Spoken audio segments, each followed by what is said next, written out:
Either way, John, Sally, now that is what I call chili. Oh. I can hear the groans.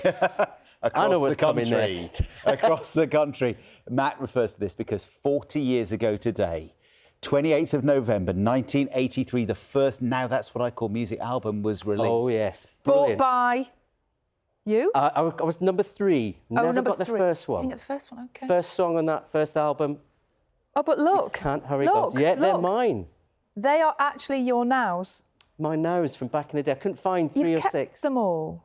Yeah. You kept them all? They're little time capsules of memories, aren't they? Well, he says he kept them all. He got his mum to keep them all and clog up her house. I don't have a record player anymore or a cassette player. I have a pencil, though, to rewind them. But they were classics, weren't they? And they were, yeah. But when you couldn't afford your own music, they were a little way of just having a little selection. And they're all memories through time. Each one will spark off something you remember back then. So true. It's true. We're going to talk about this now because it is the first of there's 100 and something of those Now What I Call Music albums. The very first one had UB40, had Bonnie Tyler, had everyone. Yeah, I mean, some of the songs are... we've been playing them this morning, haven't we? They're amazing. Compilations have been coming ever since. Now, number 116 it is. Now, let's have a listen. I mean, now that's what I call music. Right, that's the name of the album, right? And listen, it's 30 of the year's Fabulous hits. It's fantastic. OK, this is what you get out of the 30. You get listening, right? Hush, hush, hush, I want to hush, hush, hush. And now it tells me to the world, how do I get to alone?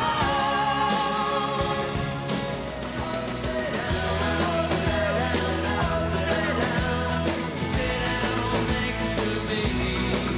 Sit down. Right about now, the funk soul brother. Check it out now, the funk soul brother. Right about now, the funk soul brother. Check it out now, the funk soul brother. Can't get you out of my head, boy. Your loving is all I think about. I just can't get you out of my head, boy. It's more than I dare to think about. It's all about you. It's all about you, baby. You don't know you're beautiful. That's what makes you beautiful. I'll be riding shotgun underneath the hot sun, feeling like a someone. Bittersweet goodbye. Bittersweet goodbye. Matt's got all of those. The whole lot. So have you. No, I haven't, but I did get number 1 on cassette. Do you remember you those who've double got number cassettes? 1. You open it Oh, one way, one yes. side, and one side, the other side. We're joined now by the singer Limahl, who is the former lead vocalist, of course, of Kajagoogoo, and Adam Martin, a Now album collector and YouTuber who's got all his albums there on the sofa behind him. Morning to both of you.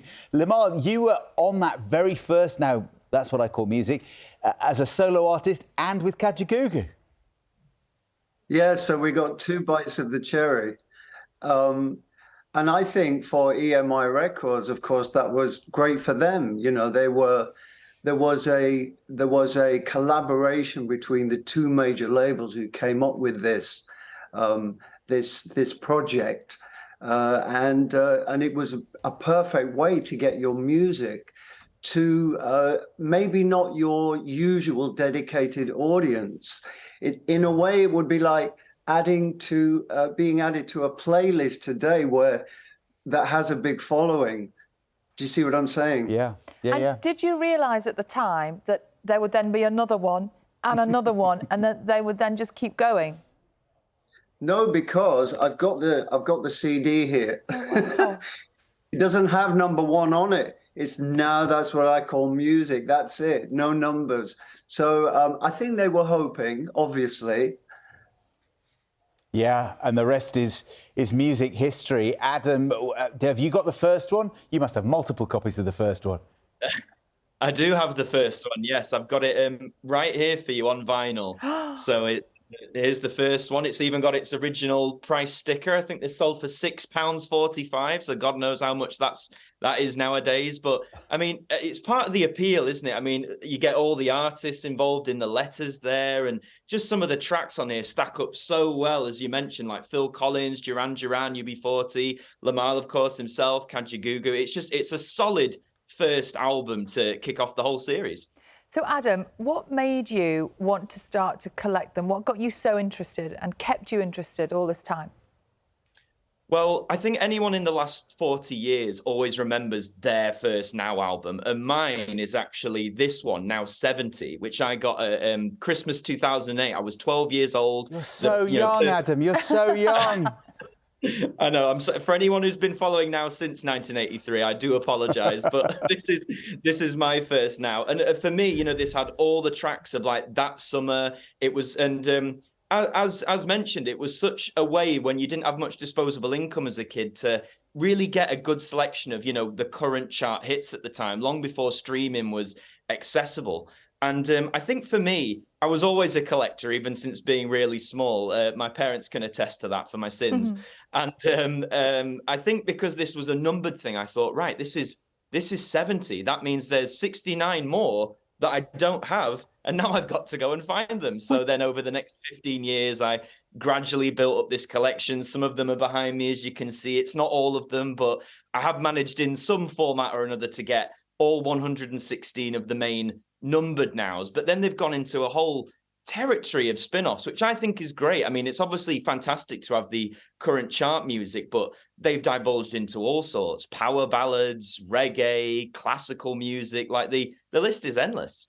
Adam, we're watching now your own footage of all your front covers. This is mesmerising to watch. We're watching our lives flash in front of us here. Yeah, I think it holds a great nostalgia for people, even though, whether you were there in 1983 or even those like myself who came along a lot later. I'm sorry. But I think even those, I've got friends who, are fully onto the streaming train. They claim they don't buy physical media anymore. But whenever there's a new Now out or they see it on like an advert on the TV or in the shops, they still take, a vague interest in it. So I think it's worked its way into British culture as being like the definitive album, the definitive way almost to get the last 2 or 3 months of whatever's been popping off on the charts. So, Limahl, how much of an impact do you think these albums might have had on your career, on getting your music out to people who, like you said, might not have heard it otherwise? I think are really important. That you're listening to, you might just have it on in the background. You might not be a fan of certain artists, and then it comes on and you think, oh, actually, that's quite good. So, yeah, I think it was important. Of course, it helped sales, if you like. And the whole brand went global. And so suddenly you've got audiences from around the world as well. But was it a little bit frustrating, Limahl, that people were maybe only hearing a snapshot of your music and buying it on a compilation of other artists rather than actually hearing your album, your collection, as you really wanted it to be heard? On the contrary. No, and also the Kajagoogoo, that year was our breakthrough year. So suddenly we found ourselves on this album, this breakthrough album, along with all our contemporaries. It felt like an honor, really, like a badge you were wearing. And, I see my picture on the sleeve there, and I'm very proud of it. So, too right you should be. Loads of you getting in touch this morning with your memories of Now albums. I think we've got some comments coming through. We've had one here from Martin Burgess-Moon in Plymouth. Good morning, Martin. He says he got, there you go, his first album for Christmas when he was 11, but his favourite was that one, Now 10, which came out in 1987, which had Pet Shop Boys, Freddie Mercury and Montserrat Caballé, Barcelona. A classic, a classic. Yes, we've also got Kirsty, who's been in touch. She is showing her first Now album. That's number 5. That was on tape, obviously. She was 5 years old when it was released. But guess what? She still listens to it now with her own family. Good for you. And Polly's been in touch. Polly Perkins in Sheffield. This is her collection. Look, she's got even more than Matt. She said, although her dad was passionate about classical music and jazz, he also used to tape the top 10 from the wireless. I remember doing that, Sal. And then had a Now record every Christmas. That's what the Pig in Shades was all about. That's right, that was the logo, wasn't it? A pig in shades was on the... do you remember? I don't know what that was about. You remember this much more clearly than I do. It. Nothing else to do. Nothing else to do. You were a real Limahl, you've been releasing new tracks for Christmas as well, haven't you? Yeah, I've got a Christmas track out at the moment called One Wish for Christmas. I always wanted to write a song about London, and we put it in a Christmas song. Well, I'm feeling quite Christmassy. Let's hear a little bit. One wish for Christmas, gotta be with you. One wish for Christmas, baby, just us two. That's beautiful. That could go on now. That's what I call Christmas. 5,622. There might be one, you never know. Adam, do you I have might not be around for that one. We'll all be there. Adam, do you have a favourite Now That's What I Call Music? Oh, there's so many to choose from, but I think one of my favourites might seem a bit unorthodox. But one of your viewers just mentioned there that their parents enjoyed classical and jazz music. Well, fear not, dear viewer, because Now has got those covered for you. Now That's What I Call Relaxing Classical, and Now That's What I Call Jazz. And I think when these came out, they came out a few years ago, and you associate now with pop charts, what's modern, what's current. But I think it's great that they also like to dip their toes into genres like these, because it opens up doors for whole new audiences to enjoy it. Like I'd heard a smattering of classical and jazz and all that, but never to the depth that Now's gone to. So I'd say these two are some of my favourites, but I've got a soft spot for power ballads. That's my favourite. Adam, you've just mentioned my favourite, the power ballads. Winner. The power, don't worry, I've there got he's you got covered. that to hand as well. There we go. Yes, and don't worry, if you're a sports fan, there's something for you too. There's a football one. Now that's what I call footy. So everyone's covered. How many have there been, Adam? Oh, there's a question. Several hundred if you count the spin-offs. There's 116 of the main ones, but if you tally up all the spin-offs, definitely, I'd say somewhere between 400, 500, I guess. There's tons. Wow. Well, Adam, thank you for sharing your enthusiasm. And Limahl, you were there right at the very beginning. You were on number one. Making history. Yeah.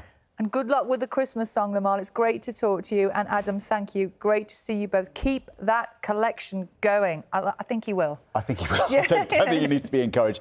I had a rather weird moment in the lift this morning. I was playing on my phone some of the songs from number one. Yes. I found myself on my own in the lift coming down to the studio listening to Tonight I Celebrate My Love to You by Peebo Bryson and Roberta Flack. Surely not for the first time, John. Yeah. Don't you do that Flashbacks to the every school day? disco. Oh, no. Right, it's 8:59. You're watching BBC Breakfast.